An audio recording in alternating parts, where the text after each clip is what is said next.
Hello, my name's Mattie. Welcome to my Storyland. Frederik Pohl was a multiple award-winning American science fiction writer whose writing career spanned nearly three-quarters of a century.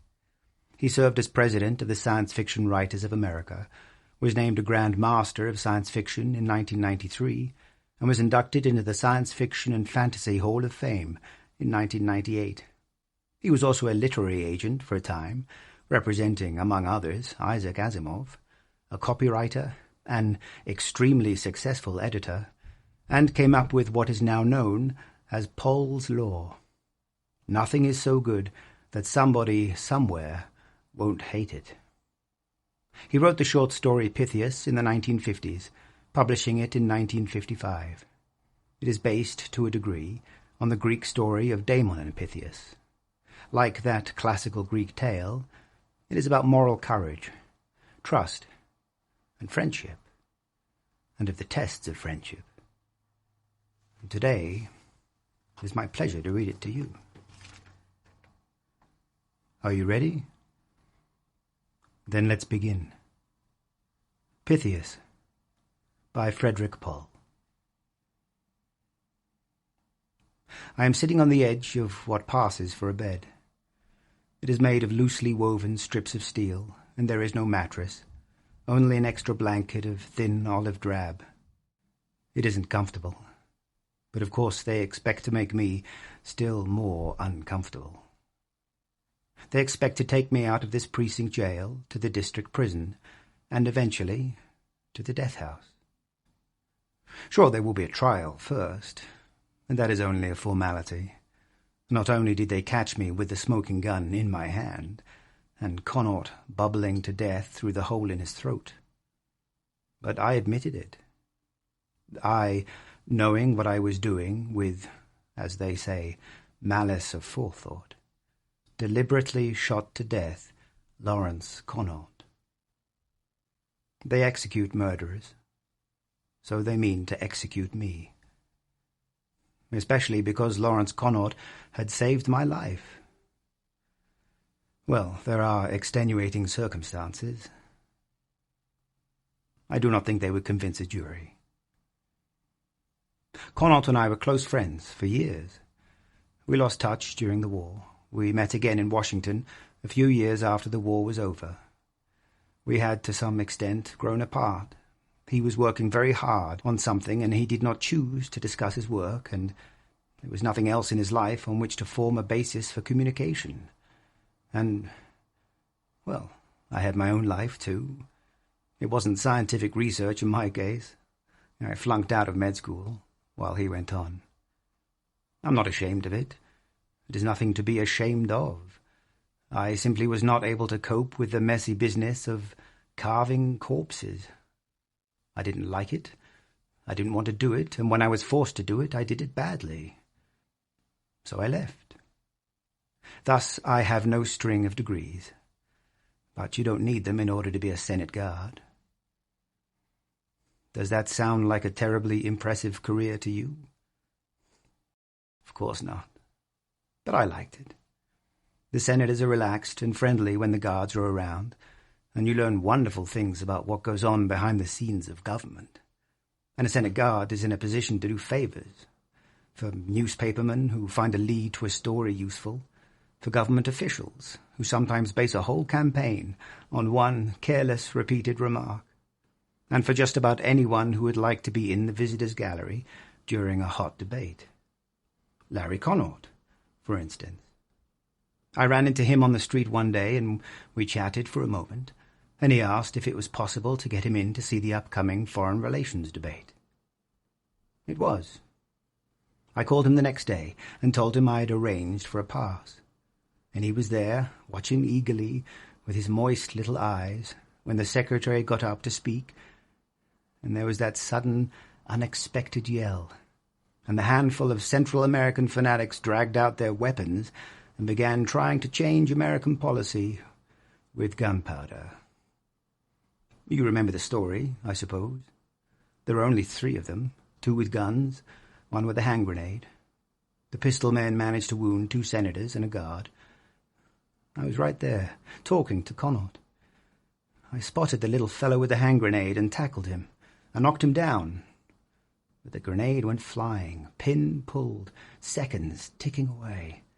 I lunged for it. Larry Connaught was ahead of me. The newspaper stories made heroes out of both of us. They said it was miraculous that Larry, who had fallen right on top of the grenade, had managed to get it away from himself and so placed that when it exploded no one was hurt. For it did go off, and the flying steel touched nobody. The papers mentioned that Harry had been knocked unconscious by the blast. He was unconscious, all right. He didn't come to for 6 hours, and when he woke up he spent the whole next day in a stupor. I called on him the next night. He was glad to see me. "Well, that was a close one, Dick," he said. "Take me back to Tarawa." I said, "I guess you saved my life, Larry." "Nonsense, Dick. I just jumped. Lucky, that's all." "The papers said you were terrific. They said you moved so fast, nobody could see exactly what happened." He made a deprecating gesture, but his wet little eyes were wary. "Nobody was really watching, I suppose." "I was watching," I told him, flatly. He looked at me silently for a moment. "I was between you and the grenade," I said. "You didn't go past me, over me, or through me. But you were on top of the grenade." He started to shake his head. I said, "Also, Larry, you fell on the grenade. It exploded underneath you, I know, because I was almost on top of you and it blew you clear off the floor of the gallery. Did you have a bulletproof vest on?" He cleared his throat. "Well, as a matter of cut it out, Larry, what's the answer?" He took off his glasses and rubbed his watery eyes. He grumbled, "Don't you read the papers? Went off a yard away." "Larry," I said gently, "I was there." He slumped back in his chair, staring at me. Larry Connaught was a small man, but he never looked smaller than he did in that big chair, looking at me as though I were Mr. Nemesis himself. Then he laughed. He surprised me. He sounded almost happy. He said, "Well, hell, Dick, I had to tell somebody about it sooner or later. Why not you?" I can't tell you all of what he said. I'll tell most of it, but not the part that matters. I'll never tell that part to anybody. Larry said, "I should have known you'd remember." He smiled at me ruefully, affectionately. "Those bull sessions in the cafeterias, eh? Talking all night about everything. But you remembered." "You claimed that the human mind possessed powers of psychokinesis," I said. "You argued that just by the mind, without moving a finger or using a machine, a man could move his body anywhere, instantly. You said that nothing was impossible to the mind." I felt like an absolute fool saying those things. They were ridiculous notions. Imagine a man thinking himself from one place to another. But I had been on that gallery. I licked my lips and looked at Larry Connaught for confirmation. "I was all wet," Larry laughed. "Imagine." I suppose I showed surprise because he patted my shoulder. He said, becoming sober, "Sure, Dick, you're wrong, but you're right all the same. The mind alone can't do anything of the sort. It was just a silly kid notion. But," he went on, "but there are, well, techniques, linking the mind to physical forces, simple physical forces that we all use every day. That can do it all. Everything. Everything I ever thought of, and things I haven't found out yet. Fly across the ocean in a second, Dick. Wall off an exploding bomb easily. You saw me do it. Oh, it's work. It takes energy. You can't escape natural law, but that was what knocked me out for a whole day. And that was a hard one. It's a lot easier, for instance, to make a bullet miss its target. It's even easier to lift the cartridge right out of the chamber and put it in my pocket so that the bullet can't even be fired. On the crown jewels of England, I could get 'em, Dick. I asked, "Can you see the future?" He frowned. That's silly. This isn't superstition. How about reading minds? Larry's expression cleared. You're remembering some of the things I said years ago. No, I can't do that either, Dick. Yeah, maybe someday if I keep working at this thing. Well, I can't right now.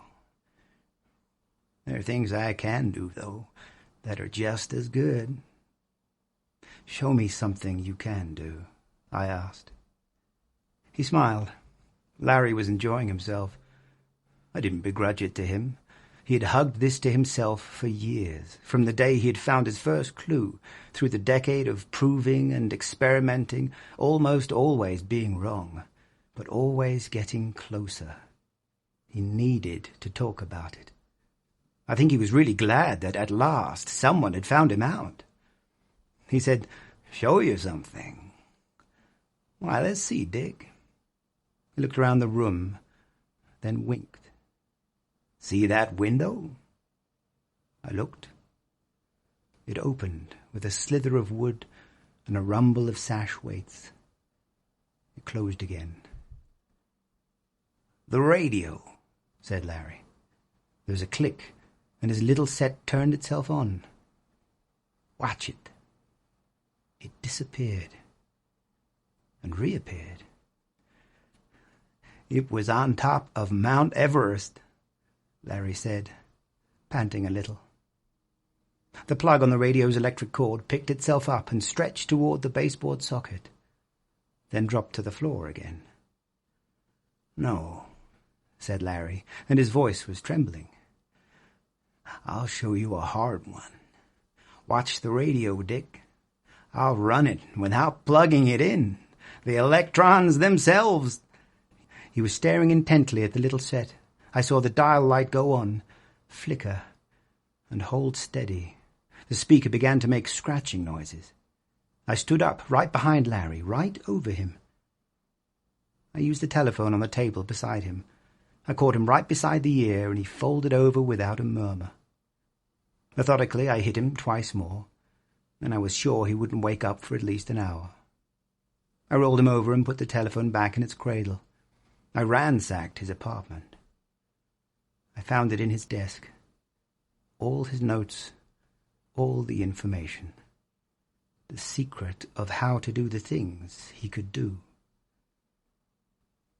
I picked up the telephone and called the Washington police. When I heard the siren outside, I took out my service revolver and shot him in the throat. He was dead before they came in. For you see, I knew Lawrence Connaught. We were friends. I would have trusted him with my life. But this was more than just a life. 23 words told how to do the things that Lawrence Connaught did. Anyone who could read could do them.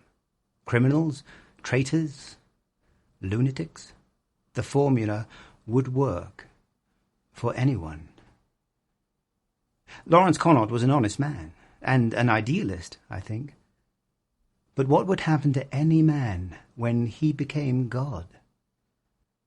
Suppose you were told 23 words that would let you reach into any bank vault, peer inside any closed room, walk through any wall.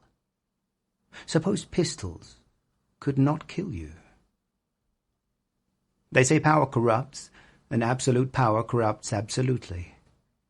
And there can be no more absolute power than the 23 words that can free a man of any jail or give him anything he wants.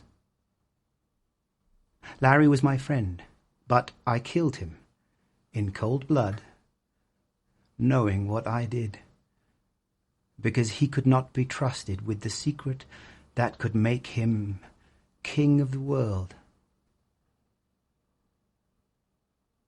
But I can. And with that, I bid you farewell. I hope you enjoyed the story. Perhaps I'll see you again. I certainly hope so. Until then.